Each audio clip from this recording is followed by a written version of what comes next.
Hello, magandang gabi sa lahat. Nakikinig lang ba ako? Ayan, good evening everybody. Derek Claudio here. Kamusta guys?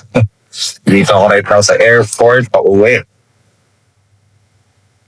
Sa Pilipinas, kakatapos lang ng, ano ba? Event ng company namin. Really exciting. Let's never miss events. If you want to grow in your network marketing business, whatever mapoprovide na, ano ba? Na growth for you, grab it. Anyway, I just want to answer this one question. What's wrong with network marketing? Easy ba yan?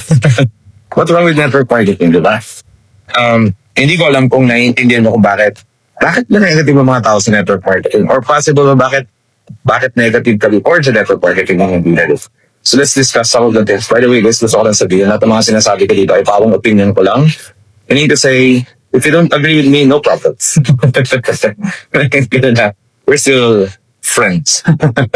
So, ang goal ko lang dito is to give my insight, which I believe is valuable for everyone, lalo na kung nasa network marketing business ka. Naniniwala kasi ako sa industry natin. Naniniwala ako na malaki ang potential nito. Naniniwala ako na marami ang pwedeng mabago ang buhay dito basta gawin ng tama. Liwanag ba? Okay. Noreen Asanudin. Hello, kamusta? So yun yung natin, guys. Yun naman yung natin. So what's wrong with network marketing? Guys, let's discuss this now. Network marketing is one of the industry that is heavily society. Tama. Hindi ko lang pa napapansin nyo yun. Maraming mga critic ang network marketing. So, para ma-handle ninyo ng maayos, kung nakikinig ka ngayon sa akin, para ma-handle natin maayos yung mga negative sa labas, kailangan natin maintindihan, ano bang problema? What's wrong with it? What's wrong with it as an industry? Is there something wrong with the network marketing business? So, let me explain my point of view about it, and tingnan mo kung makakatulong sa'yo to,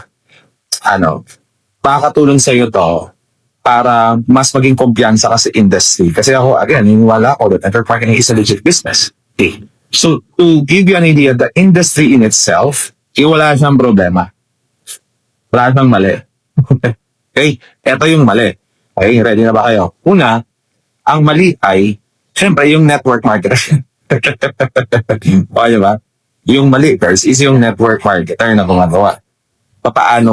Let me explain what I mean. Explain ko ibig ko sabihin, ha? Ang ibig ko sabihin na mali ang network marketer is yung pamamaraan kung paano nila kino-convince yung mga prospect. Tayong mga network marketers tayo. Yung pamamaraan kung paano natin pinapapiin ang mga prospect. O liwanag ba? So, halimbawa, I think marami sa inyo na ang training, huwag mo sasabihin na network marketing. Tama? Or wag sasabihin sa simula, pero yung i-deny mo, pangit yung guys eh. Wala ba? What do you mean by this? So, what's wrong with network marketing is, you train the distributors or your teammates na i-deny mo na network marketing ka. I believe it's so wrong in all level. Hindi ko sinabi na i-front mo agad network marketing. Pero kapag when it was confronted, that it has to be dealt with. Ang ibig kong sabihin is, halimbawa, network marketing ba yan? Hindi dito network marketing. Parang may mali guys. Yun ang mali. Bakit ano yun? Bakit hindi tama yun? Papaliwanag ko sa inyo bakit hindi tama. Siyempre, sinungaling ka dun sa tao. Gusto mo bang i-build yung business mo sa pagsisinungaling? Paliwanag? Mukha nyo? So, if it's confronted, then you say, marami namang ways kung paano mo i-address. And actually, part yun ng course. Pero, gusto ko yung point dito na yun yung isang bagay na kailangan ma-address natin. Walang mali sa industry. Mali lang yung mga networkers kung paano na ginagawa of the field. Especially kung i-deny mo na network marketing ka. Tama? Okay. So, another one, mali siya in all angle. Kung sasabihin mong walang bentahan sa loob. Lalong-lalo na kung may physical product kayo. Paliwanag? Clear ba yun? Some people say, hindi mo naintindihan yung product namin, hindi kami physical product, kami digital product. Product pa rin yun. Kahit access pa sa course, it's still a product. The access in itself is a product. It's still a product. Yung sabihin, hindi ka magbebenta dito. Ako ha? So, bakit mali yun? Siyempre, guys. May negosyo bang hindi nagbebenta? Sige nga, ikaw, tanongin kita. May negosyo ba hindi nagbebenta? Think about that. Another one. Ito, hindi siya mali. Pero ito, gusto ko na sabihin. Baka, yung mga gumagamit ng terminologies like e-commerce and dropshipping. Hindi ko sabing mali siya in all sides. Okay? Hindi ko sabing mali siya. Ang akin lang is, sino yung naa-apport mo? Kasi usually, ano papansin ko, sige ano tawag dito, agree, kung hindi kayo agree sa akin, wala namang problema. Pero think about this. Usually, ang ma-attract mo dyan, yung ayaw ma-reject. Yung ayaw makapausap sa tao. Kaya ngayon ang gusto nila eh. Unless you really have a system that you don't need to interact with people, which is highly unlikely, kasi nga na network marketing ka. Tama. Nagas nyo ba? Yun ang isang bagay ang tawag dito, isang bagay na kailangang maintindihan ng karamihan. Okay? So, what I wanted to emphasize is, hindi maling. Okay? It's just that, the reason kung bakit people feel like they were betrayed in the process, because they felt like their information that was upheld. Either the information was denied in the process, or the information was not even eventually explained well. Pag sinabi mo kasi dropshipping ka, ano yung ini-imply mo? Unless you have explained it well. Kung ano ba yung sabihin. Tapos, yun. Sabi ko kanina, what if ma-rise up yung tanong na network marketing ba yan? Tapos sasabihin mo yun, hindi. Mali rin yun sa akin. Yan talaga, mali talaga yun. Okay? Those are things that are wrong. Another one na mali is this. Yung tipong pagpasok ng pay-in, ang next na pinapagawa mo is pa-upgradein mo agad. At okay na naman yung ipapaliwanag mo yung potential income. Pero yung pupwersahin mo at pipilitin mo at ipoprogram mo yung tao na magdagdag na account without even considering the person, if may capacity ba siyang ma-move yung product or baka inutang niya to, ano may kinadamage mo yung tao? Pinalabas ng pera. Kaya sa team namin, sa community namin, sa organization ko, what I do is, we make sure na naro-rolling yung caption nila. Ibig sabihin, kung ano yung nilabas mo una, yun, rolling natin yan. Rolling mo, tuturuan ka namin ng sistema na yun. So, ang problem what's wrong with network marketing is, there are a lot of systems out there na ang papagawa lang sa'yo is maglabas ng pera, na instead na kumita ka, mas marami ka na wala ng pera. Ayaw natin yun. Gusto mo ba nun? Ngayon, kung nakikinig ka ngayon sa akin at some point, paki-check yung system na ginagawa niyo. Okay? Maliwanag pa. So, ako personally, mali yun. Hindi po pwedeng pinapabili ng maraming account nang wala kang sistema kung paano nila ang pagbabago dyan. Clear ba yun? Typing out clear. Another one, what's wrong in network marketing is to think na wino-worship na yung mga uplines.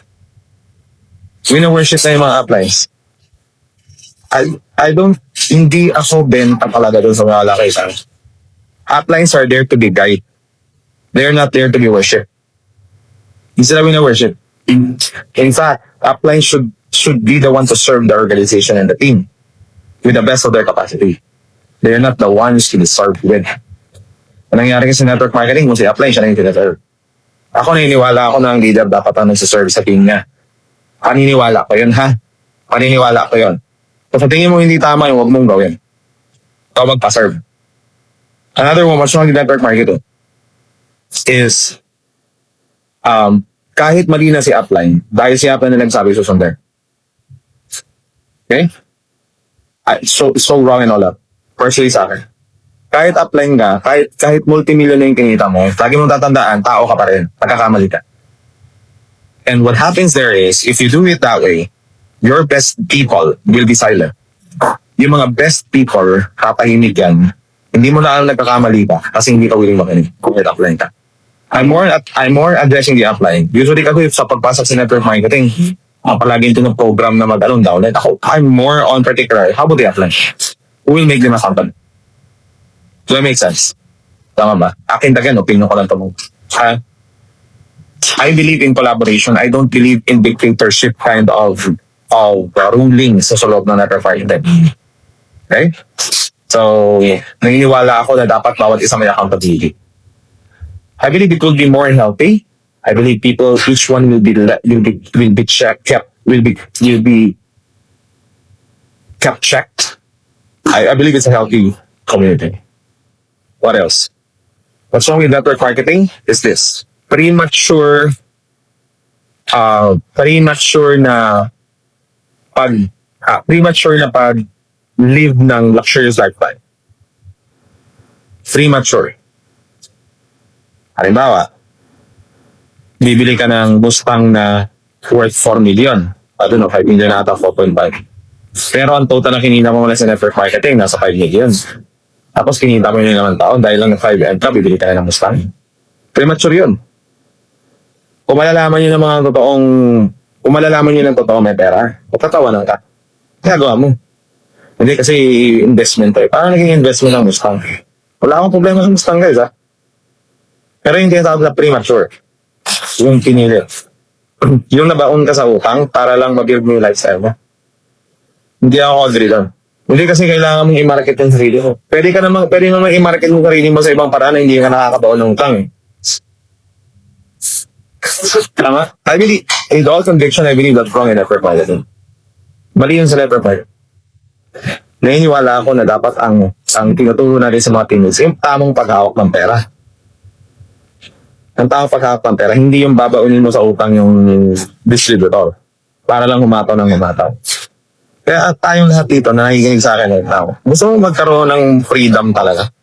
Layuan mong utang. Hindi kasi alam mo sa community namin, mina-mindset kami na bumili ng sports car basta top leader ka. Ha? May kakayahan ka? Hindi mindset lang yan. Hindi yung pwedeng i-mindset ka, kinocompete yan.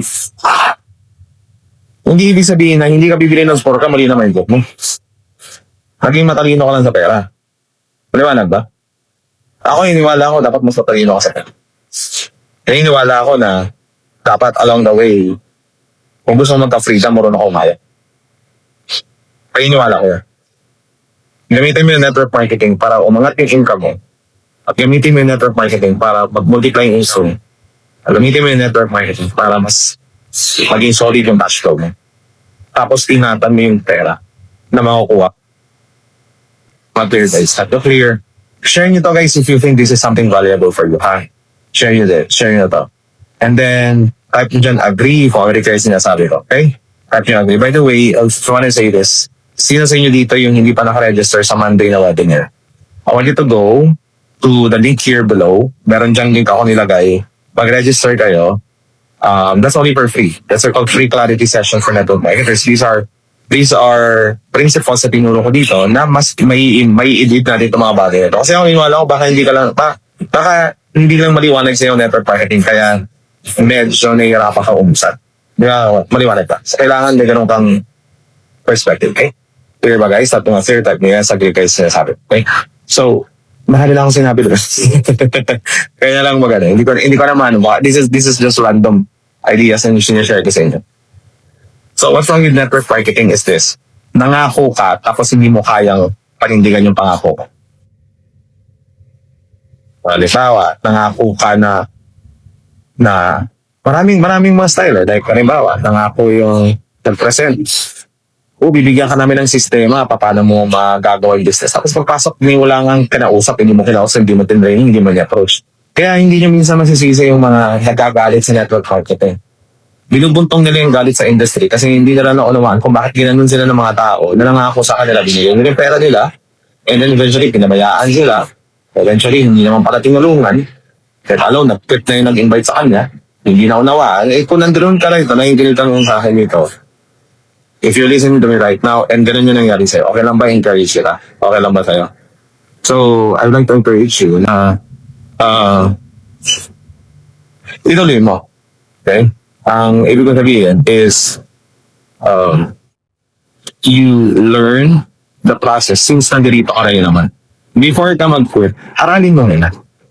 Kasi hindi ibig sabihin na naging pangit yung experience mo ay lahat ng pumasok sa network marketing ay parang patay experiences. Paliwanag ba? Tama. So, gusto kong aralin mo siya. Ano ba talaga to? Ano ba talaga tong business na to? Ano ba talaga tong industry na to? Kasi possible baka kailangan lang maliwanatan at alam mo yung gagawin mo. Okay, so ibig sabihin kahit wala pa lang ako apply, kaya ko siyang gawin. Okay na ba? Kahit yung clear kung liwanag. So if you want to know more about it, again, click mo dyan sa may comments. Sa may comments, may pin post dyan. Click mo dyan, register ka. Okay? Register ka, that will be on Monday, February 2, 9 p.m. Philippine time. Okay, February 2, 9 p.m. Philippine time, I will be conducting a Clarity live session. And ang goal natin dito is ang bawat isa sa atin dito, ma-solve up at ma-resolve tayo sa network hash. Okay? Hindi mo talaga kung pagkatapos mindset mo, grabe, hindi ng mindset mo. Alam mo yan? Okay ba? Okay, so yun ang goal natin dito. Okay? Natututo ba? Type nyo nga learning kung natututo. So, paano gagawin ng network marketing? So, you do exactly opposite ng lahat ng mga negative na sinabi ko. Halimbawa, nangako ka. So, wag ka mangako ng mga bagay hindi mo kaya. At kung nangako ka, gawin mo yung ginawa. Gawin mo yung pinangako mo. Tama ba?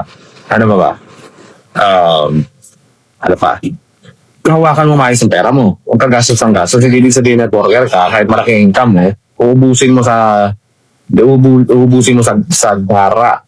Kasi para lang iyabang ka sa, para lang hindi mo lang kailangan din sa prospect. May wala ka sa akin guys, hindi ka marunong makakuha ng pera, kahit lumaking income, hindi ka magkakaroon ng tinatawag na freedom. Ang freedom is, hindi ka enslave. Tandaan yung sabi sa Bible, the money is slave to the lender. Ibig sabihin, kung may utang ka, alila ka ng ibang tao, alila ka ng pinagkakautangan mo. Lumanag yun, ha?